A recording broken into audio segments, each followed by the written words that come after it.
Okay, you ready? We're going to talk about report cards. I know everybody's familiar with report cards. We all know what they are. They've become part of our day-to-day vernacular. We talk about straight A students and, C average and all the things that everybody's used to, letter grades, a list of subjects with a letter next to each of them, indicating how well, theoretically, how well the student has learned the material. Although, as we'll talk about, it's not always exactly what grades mean.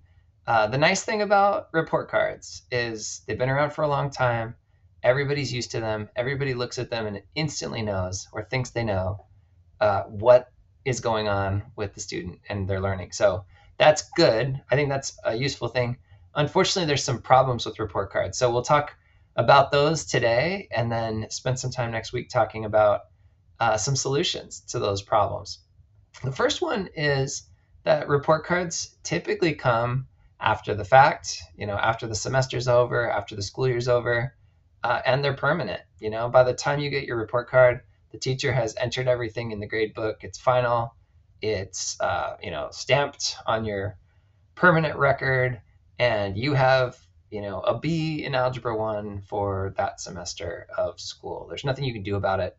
Tends to be frustrating, I think, to say the least. I think it reinforces a sense of just helplessness because you're obviously trying to control your grade throughout the year, and people like me as a student got really good at understanding how the grades were calculated and figured out what I need to do to get the A, and then I would stop and not do anything additional. So it was kind of working against my long-term interests as a learner. But for a lot of people, it's just, I did my best. I turned in my last homework assignment and took the test, and then hopefully it's not a C. It's a B or an A on my final grade. But again, comes after the fact. It's not actionable. There's nothing I can really do about it, and it feels very permanent and lasting. I think a second problem with traditional report cards, and it's related to the first, is that they really reinforce a fixed mindset. I think you've probably heard us talking about growth mindset at Prenda. If you walk into any elementary school classroom in America, you're going to see a poster on the wall that talks about the power of yet or some other slogan of the growth mindset. Great research by Carol Dweck and others that have said, not only is the growth mindset key to success in life, this is something that successful people tend to share, which is just a belief that you can, with effort, figure things out and learn. You can get better. You don't have to stay stuck. Not only is that good for you and your outcomes, but it's teachable. I mean, this is amazing, right? Everyone can adopt a growth mindset, and that's why we have the posters and the Sesame Street videos, and we're all talking about growth mindset all the time. I think that's all great.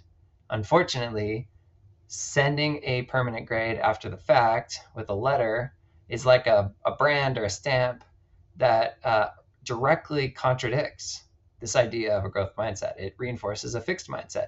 You are a B. You're an average. You're mediocre. You are a C. You are D. You are F. You are A. In any of those cases, I mean, think hard about this. The incentive for the student is to not try as hard in the future. And this is interesting, right? Like, I got A's in all of my classes in school. I basically figured out, what do I need to do to get the A? I found that school came pretty easily to me, and I was discouraged from actually putting forth additional effort. There was nothing to gain from it, right? I got the A. You're already telling me I'm smart.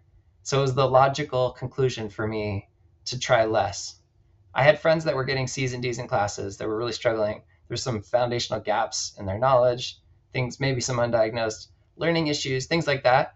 And school was painful for them. They, of course, did not enjoy getting a C in their classes.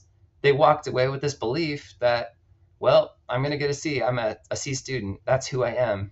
And so there's really no point in trying. And these kids sometimes, and in some ways, had a lot more fun than I did. They were able to just find other ways to goof around and, do social things. And some of them healthier outlets than others. But you put this all together, in either case, the outcome was let's try less hard than we maybe otherwise would. So it really runs in direct contrast to this the gospel of growth mindset that we've been trying to teach everybody, which is you want to look at it and say, here's my goal. This is what I'm striving for. I'm going to work hard at it. I might miss, and then I'm going to pick up use that information, work harder, keep going, and eventually understand. But the nature of that report card that comes after the fact really makes that difficult, and in some ways discourages it altogether. I'll talk about a third problem with traditional report cards, and that's that the grades are arbitrary. They feel arbitrary from a student's perspective. And kind of wrap this up in one story. I had two very dear friends. They both wanted to get A's in their class, and we were in a high school English class, writing papers and talking, having discussions and doing things, maybe some multiple choice tests. We had read Beowulf or I don't know, something like that. And both of these students ended up at the end of the year with a grade percentage of 89.4%. So that rounds down to 89, which under the old rules, that was a B in the class. And these students were both highly ambitious and they wanted A's in their class. So each of them scheduled time to go in and meet with the teacher. You think I'm making this up. This is like an actual real story. One of them went in and just argued, here's why I should have got through 3 extra points on that. And you docked me for being late on this one, but this is the reason why you shouldn't have done that. And you can recalculate it this way. And it comes out to 89.8, which is an A. Going through that whole logical argument. And the teacher, kind of patiently allowed him to make his case, maybe argued back on some points, walked away. The other student came in afterwards and she said, my parents require A's or I'm not allowed to participate in sports. And I really love sports. And she started crying. It was a emotional plea. She wants to play sports and her parents wouldn't let her if she gets a B in the class. Both of them kind of plead their case separately. The grades come out. The first one gets a B, the second one gets an A. And all of us kind of walk away with a sense of, it's just kind of fake. It just has to do with, what this one person felt like doing who happens to be in a, position of power as my English teacher. So that's kind of the third problem with it. It just feels arbitrary. And I think we've all experienced this.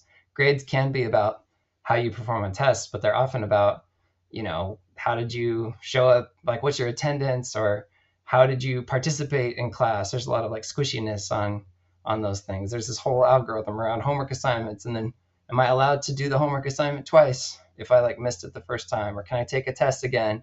All of these things that kind of turn into a power struggle. It ends up being less than encouraging for a student to take initiative and say, okay, I'm going to use this as my motivation to be a learner, right? It's kind of working against becoming a real learner. And I think that happens all the time with traditional report cards. Okay, last one I want to talk about is connection. You've heard me talk about this before.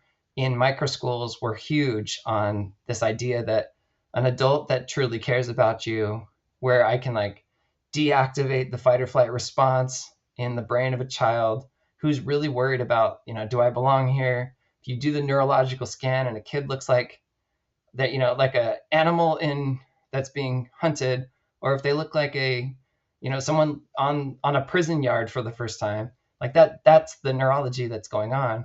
It's really hard for that kid to be able to step in and really embrace learning and do the behaviors, the risk taking and the persistence that you want.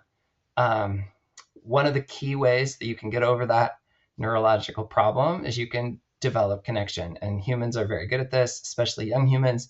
They're looking for, do you care about me? Do you have my best interest at heart? Do I matter to you?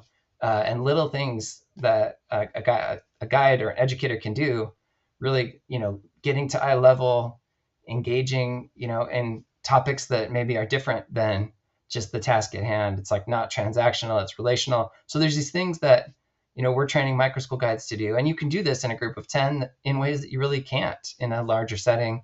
Some of these junior high teachers that have, they might see 150 kids in a day. It's very hard to even know who they are or recognize if they're gone, much less like know anything about their life or feel like a genuine connection. So connection is really important. And unfortunately, the report card places the teacher in the role more of referee, like in a basketball or a football game, referee as opposed to coach, right? The coach is able to build a real connection. It's like, look, we're on the same team here. I'm trying to help you be the best you can be. The referee is enforcing the rules, coming down, like interpreting what you did and kind of coming down on you, calling fouls. if you feel like, this adult that's with me is the referee, they're the judge, they're the jury, they're the executioner, they're, they're that, they're doing all of those things.